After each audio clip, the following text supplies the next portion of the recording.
말씀 신약 빌립보서에서 보겠습니다. 빌립보서 4장 4절부터 9절입니다.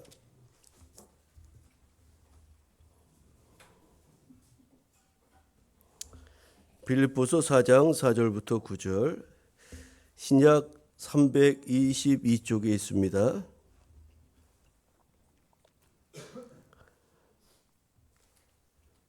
제가 말씀 봉독하겠습니다. 주 안에서 항상 기뻐하라. 내가 다시 말하노니 기뻐하라. 너희 관용을 모든 사람에게 알게 하라. 주께서 가까우시니라.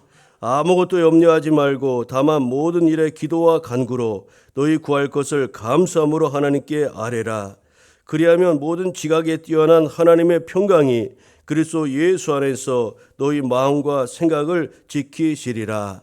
끝으로 형제들아, 무엇에든지 참되며 무엇에든지 경건하며 무엇에든지 옳으며 무엇에든지 정결하며 무엇에든지 사랑받을 만하며 무엇에든지 칭찬받을 만하며 무슨 덕이 있든지 무슨 기림이 있든지 이것들을 생각하라. 너희는 내게 배우고 받고 듣고 본 바를 행하라. 그리하면 평강의 하나님이 너희와 함께 계시리라. 아멘. 오늘 우리가 읽은 빌립보서 4장 4절의 말씀 중심으로 평화를 누리는 비결, 그런 제목으로 말씀을 나누겠습니다. 우리 말씀의 제목을 같이 볼까요? 시작. 평화를 누리는 비결. 평강을 누리는 비결. 샬롬, 하나님신 그런 평강을 누리는 비결이 무엇인지 오늘 말씀을 통해서 같이 은혜를 나누겠습니다. 기업령이 선포된 지 열흘 만에 어제 오후에 국회에서 대통령 탄핵 소추가 의결되어서 이제 헌법재판소의 심판을 받게 되었고, 대통령의 직무가 어제 오후부터 정지되고 국무총리에게 모든 대통령의 권한이 위임되는 그런 우리 헌정사의 아픈 또 민족의 역사가 반복되었습니다. 이런 민족의 비극이 계속 반복되는 것을 보면서 너무나 안타깝게 생각합니다. 적게는 2, 3개월, 길게는 이제 6개월에 그 현지 헌법재판소의 최종 판단에 따라서 새로운 대통령을 또 선출하게 될지도 모릅니다. 앞으로 이 나라의 국가의 운명이 어떻게 될지 모르는데, 이런 국가적 어려움 앞에, 너무나 혼란스러운 이 시국 앞에 참으로 우리 기독교인들이 끼어 근신하고 기도해야 하겠습니다. 이렇게 어려울 때 우리가 기도하지 않겠습니까? 기독교인들이 기도하지 아니하고 무엇을 의탁하며 어디서 그 해결 방법을 우리가 찾을 수가 있단 말입니까? 우리가 더욱 기도하기를 힘쓰는 교회 여러분 되시기를 바랍니다. 오늘 대림절 세 번째 주일입니다. 대림절 세 번째 주일은 전통적으로 기쁨의 주일로 지켰습니다. 기쁨의 주일. 주 안에서 항상 기뻐하라. 내가 다시 말하노니 기뻐하라고 오늘 본문 4장 4절에 말씀하죠. 여러분, 이 말씀이 포함된 오늘 본문은 대림절 세 번째 주인 기쁨의 주일에 읽기에 너무나 적합한 그런 말씀이 아닐 수가 없습니다. 오늘 본문을 대림절에 읽어야 되는 더 중요한 이유 중에 하나가 무엇이냐면, 주께서 가까우시도다라는 그런 5절의 바울의 선언 때문입니다. 이제 주님 가까이 오시기 때문에, 가까이 계시기 때문에 우리가 더 기뻐하고 또 우리가 주님께로 더 가까이 나아가야 한다는 거죠. 여러분, 주님이 가까우시다는 이 말씀은 두 가지 의미가 있어요. 주님이 곧 오신다. 주님이 곧 오신다는 그런 말씀의 의미와, 또 시편 145편 18절을 보면 여호와께서는 자기에게 간구하는 모든 자, 그 진실하게 간구하는 모든 자에게 가까이 하시는도다라는 말씀처럼, 하나님은 감사로 기도하는 사람에게 가까이 계신다는 이 두 가지 의미가 있다고 하겠습니다. 여러분, 이 두 가지 해석은 주님의 가까우심이 지금 여기에서 이루어진 일이며 동시에 이루어질 일이라는 것을 내포하는 것입니다. 여러분, 지금 여기에 이미 가장 가까이 계시는 예수님과 이제 곧 오실 예수님이시기에 주님이 가까이 우리 가운데 계신 줄 믿습니다. 따라서 본문의 기쁨이란 주님이 지금 내 곁에 가까이 계시다는 기쁨이며 동시에 오실 때가 가까웠음을 기대하는 기쁨이라고 할 수가 있습니다. 여러분, 기쁨, 온유와 관대, 다시 말해 관용, 또 감사에 근거한 간구, 미덕을 생각하고 실천하는 것이 주께서 가까우심을 깨닫고 살아가는 사람들의 그런 영적인 태도라고 할 수가 있습니다. 우리 국내 정세, 해외 정세, 여러분 평화와 전혀 어울리지 아니하고 우리가 불안하고 염려 속에서 살아가지만 오늘 평화를 기대하는 그런 주일, 또 기쁨의 주일에 오늘 말씀을 통해서 하나님 주신 그런 내적 평안, 기쁨이 우리 안에 임하기를 간절히 소망합니다. 여러분, 바울이 빌립보서를 통해서 빌립보 교회와 성도들에게 한결같이 강조하는 그런 중심 생각이 있는데요. 그것이 무엇이냐면 성도들로 하여금 주 안에서 기뻐하고 평강을 누리라는 겁니다. 주 안에서 기뻐하고 평강을 누리라. 지금의 상황이 우리가 그렇지 못한 상황이지만 현실은 그렇지만 우리가 주님 안에서 기쁨과 평강을 누리는 그런 성도의 삶을 살아가야 한다는 거죠. 어찌 보면 하나님께서 오늘 왜 빌립보서 4장의 말씀을 우리에게 주셨을까? 우리 국내 정세가 어렵고 기쁨을 전혀 누릴 수 없는 이런 상황 속에 있는 이 현실 속에서 하나님께서 우리를 위로하시고자 주시는 그런 은혜의 말씀이 아닌가 싶습니다. 여러분, 우리는 본문을 통해서 성도인 우리가 주 안에서 기쁨과 평강을 누리기 위해서는 구체적으로 무엇을 실천해야 되는지 우리가 본문을 통해서 깨달아야 하겠습니다.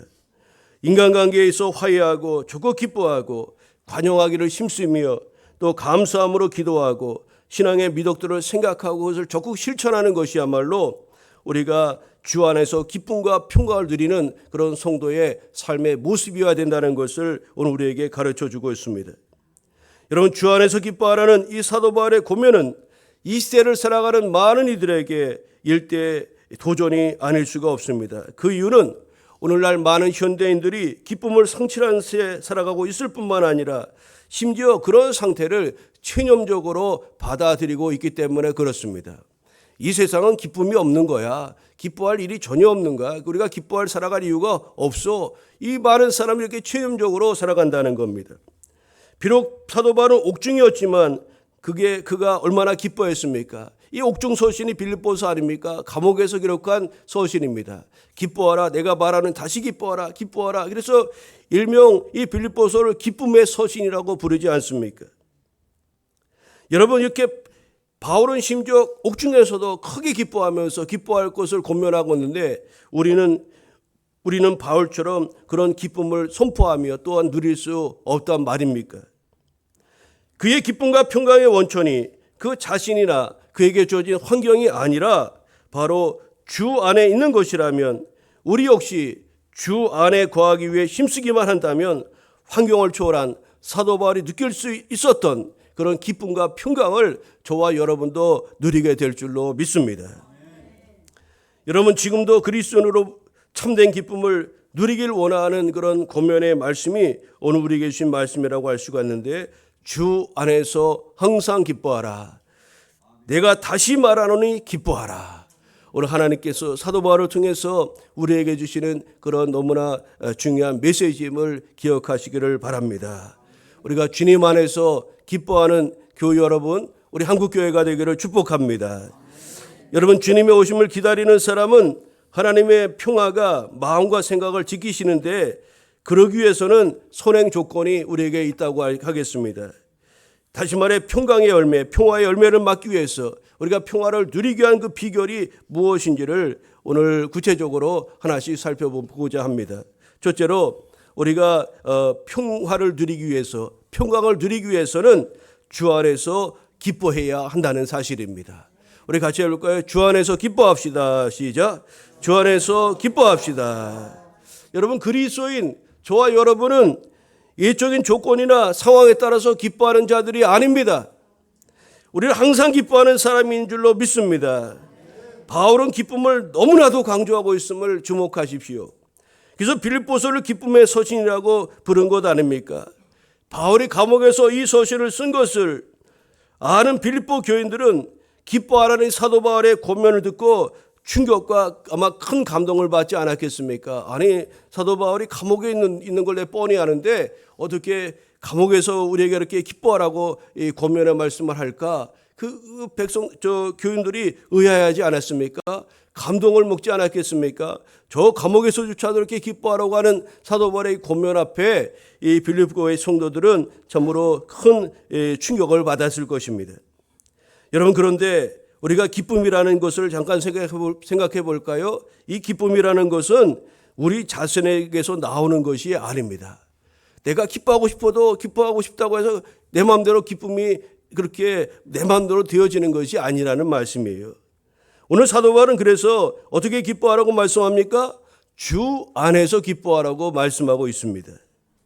여러분, 특별한 상황이나 기분에 의존하는 것이 아니라 주님께 붙들려 있기에 경험할 수 있는 그런 기쁨이요, 오직 예수 그리스도에 의해 지탱되고 있음을 느끼는 그런 영적인 기쁨을 오늘 사도 바울은 그 기쁨을 그렇게 소개하고 있는 겁니다. 여러분, 우리가 주 안에 있기 때문에 우리는 항상 기뻐할 수 있는 줄 믿습니다. 여러분, 주 안에 있다는 말이 무엇입니까? 주 안에 있다는 말은 주님과 연합되어 있다는 겁니다. 주님과 연합된 우리의 구원을 나타내는 말씀이라 하겠습니다. 여러분, 주 안에서 우리는 어떤 존재입니까? 우리는 죄와 사망의 법에서 완전히 해방된 그런 영적 피조물인 줄 믿습니다. 이런 엄청난 자유가 우리에게 기쁨과 평강을 주는 것입니다.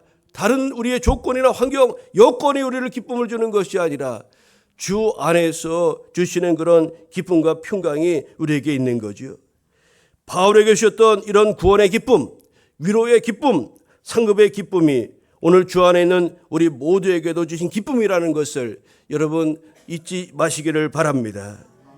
또한 이 기쁨은 주님이 가까우심을 인식할 때, 또 우리가 항상 주 안에 머물 때, 그리고 주님이 곧 다시 오심을 잊지 않을 때 성령의 은혜로 말미암아 우리에게 더 확신되어진다는 것을 여러분 꼭 기억하시길 바랍니다. 여러분, 어떤 목표점 고지를 앞에 둔 마라톤 선수, 이제 42.19 이제 마지막 목표점을 둔 사람들은 아주 힘든 중에서도 그렇게 힘을 내어 달릴 수가 있는 겁니다. 끝까지 달려갈 수가 있는 거죠. 여러분, 자기에게 큰 은혜가 예비되어 있음을 아는 자는 기뻐할 수가 있는 것 아닙니까? 사도 바울이 이렇게 기뻐하고 기뻐할 수 있었던 것은 무엇입니까? 장차에 나에게 예비된 그런 하나님의 상급이 얼마나 큰지를 그는 깨달았기 때문에 그렇습니다.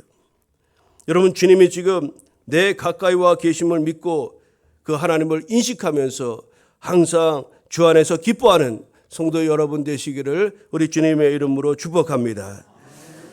우리가 평강의 열매를 누리기 위해서, 맺기 위해서, 또 평화를 누리기 위한 비결 두 번째는 무엇일까요? 우리가 기뻐하는 것이 평화를 누리는 첫 번째 비결이라면 두 번째 비결은 모든 이들에게 관용을 베풀어야 한다고 말씀하고 있습니다.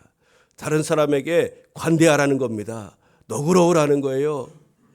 여러분, 여기서 관용이란 불의한 일이나 역경을 당해도 평정을 유지하는 영적 인내이며, 또 자신의 권리를 포기하고 다른 사람들을 향해서 너그럽게 대하는 태도를 일컫습니다. 여러분, 나에게 손해를 끼친 자, 큰 아픔을 준 사람에게까지 온유한 마음으로 마음을 가질 수 있는 것, 여러분, 이런 관용은 기쁨과 마찬가지로 주님이 가까이 계심을 인식할 때 가능하다고 할 수가 있습니다. 우리 주님 오실 때가 가까이 와서 그런 넉넉함이 있을 때 우리는 다른 사람에게 관대할 수 있고, 또 손해가 보아도 능히 그렇게 그러려니 하고 넘어갈 수가 있는 것 아닙니까? 우리 주님이 가까이 계시다는 것을 아는 사람은, 또 하나님에 대한 나라에 대한 소망이 있는 사람은 그렇게 우리가 관용을 베풀며 살아갈 수가 있다는 겁니다. 자기에게 큰 은혜와 선물이 예비되어 있음을 아는 사람은 다른 사람의 잘못에 대해서 관대할 수가 있다는 거죠.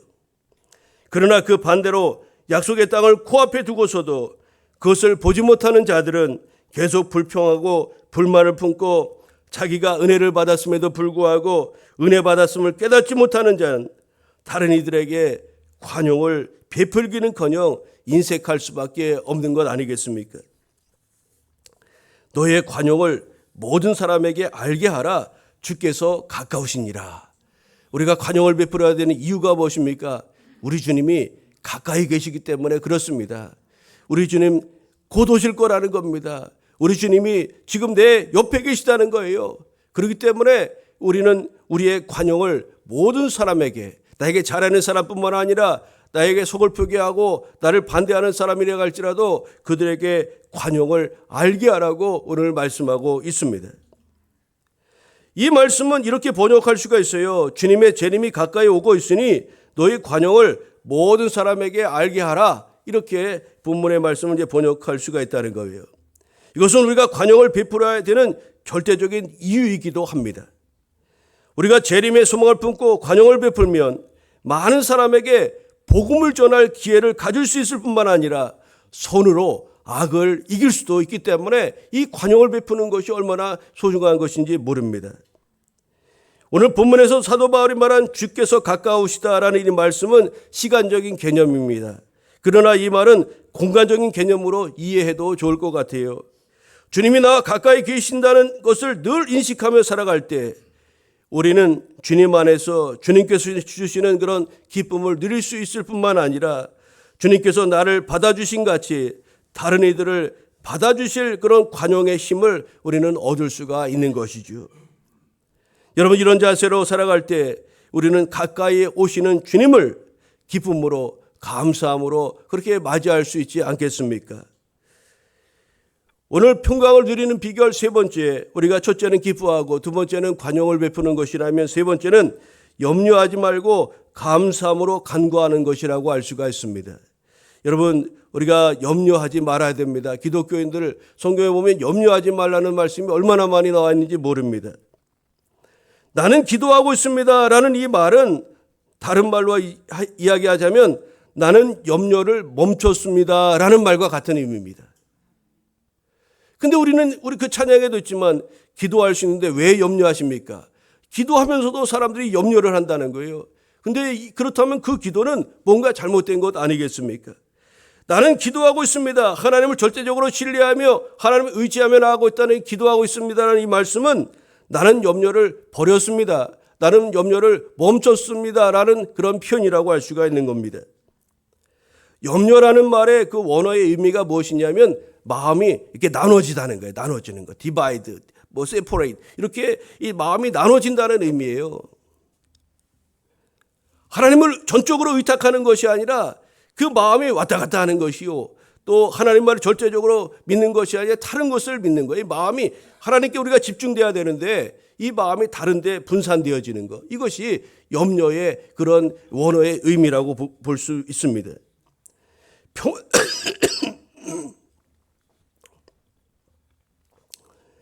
여러분, 평화의 열매를 맺는 비결은 염려와 걱정이 일어날 때 그 염려와 걱정을 감사하는 마음으로 기도와 간구로 바꾸는 것이라고 할 수가 있습니다. 여러분, 그리스도인에게 필요한 삶의 자세는 염려가 아님을 여러분 꼭 기억하시기를 바랍니다. 염려는 우리를 향한 하나님의 인도하심과 보호하심을 잊을 때, 믿지 못할 때 하게 되는 것이 염려입니다. 염려는 하나님을 온전히 신뢰하지 못하는 불신앙이요, 명백한 죄임을 여러분 잊지 마시기를 바랍니다. 염려, 그 사람 살면 그럴 수 있는 것, 그 당연한 거 아니야? 그게 왜 죄냐? 성경은 이 염려를 죄의 개념으로 두고 있음을 분명히 여러분 인식해야 됩니다. 오스왈드 챔버스라는 분은 염려하는 것은 하나님의 돌보심에 대한 신뢰의 결핍을 드러내는 것이며 그분에 대한 무의식적 모욕이다라고까지 했습니다.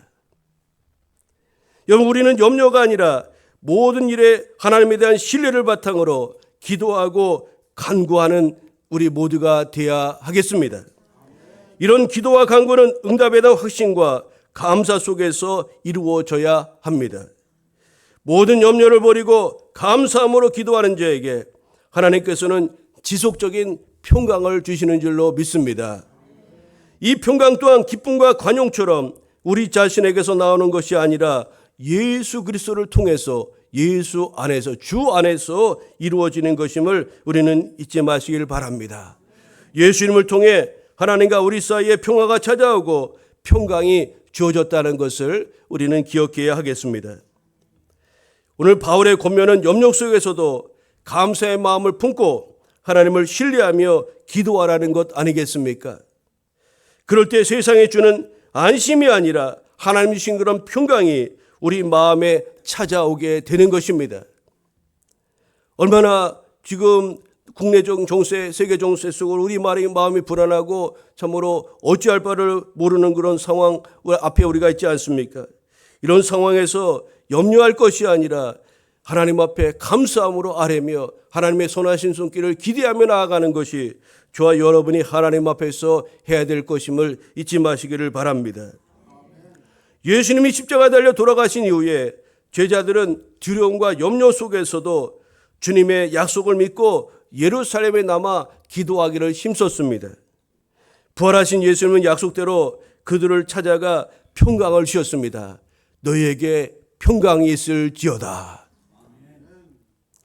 중요한 것은 두려움과 염려 속에서도 하나님을 여전히 신뢰하며 감사함으로 기도할 수 있느냐 아니냐 그 여부에 달려 있는 것입니다. 사랑하는 교회 여러분, 오늘 대림절 세 번째 주간 기쁨의 주간입니다. 이 주간에 오늘 빌립보서를 통해서 우리에게 주시는 그런 메시지를 우리가 귀담아 들어야 하겠습니다. 염려하지 말고 감사함으로 우리 하나님 앞에 기도함으로 하나님 주시는 내적 평강과 기쁨을 드리는 교회 여러분 되시기를 바랍니다. 마지막으로 우리가 평강을 드리는 비결이 무엇일까요? 아름다운 신앙 덕목을 생각하고 그것들을 실천해야 한다는 것입니다. 바울의 마지막 권면은 신앙의 덕목을 생각하고 실천하라는 것입니다.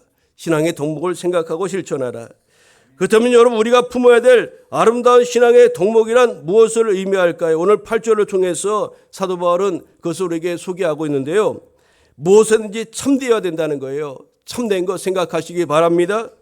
경건한 거 생각하라는 겁니다. 무엇이든지 경건하라.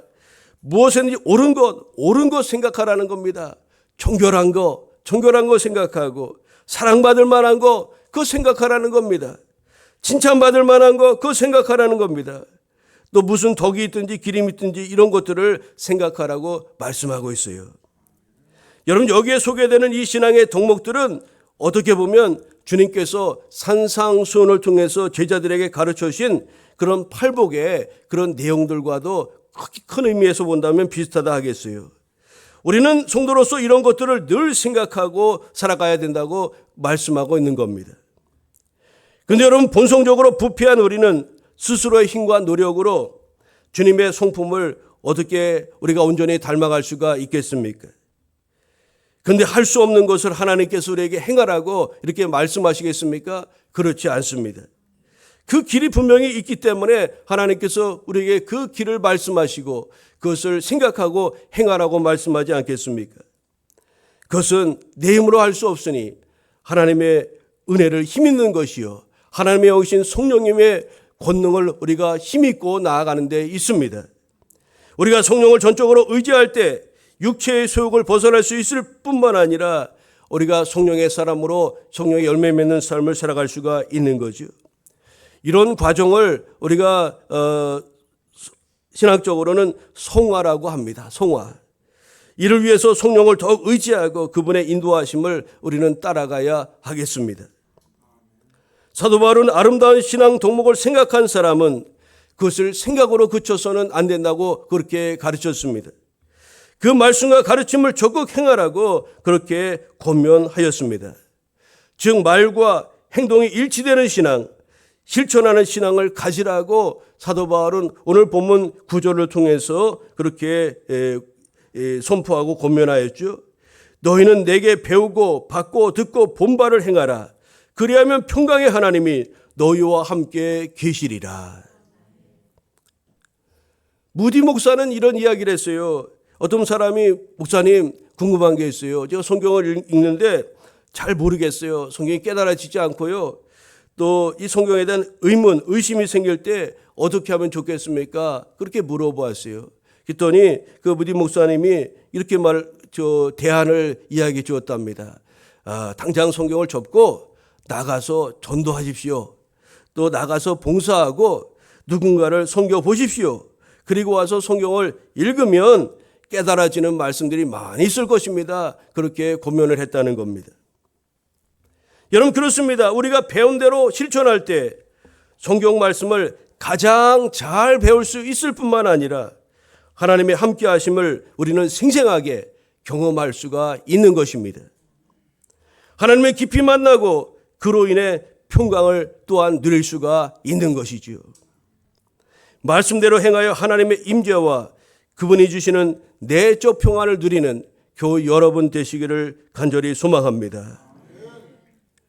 평화, 평강, 이것은 우리에게서 나는 것이 아닙니다.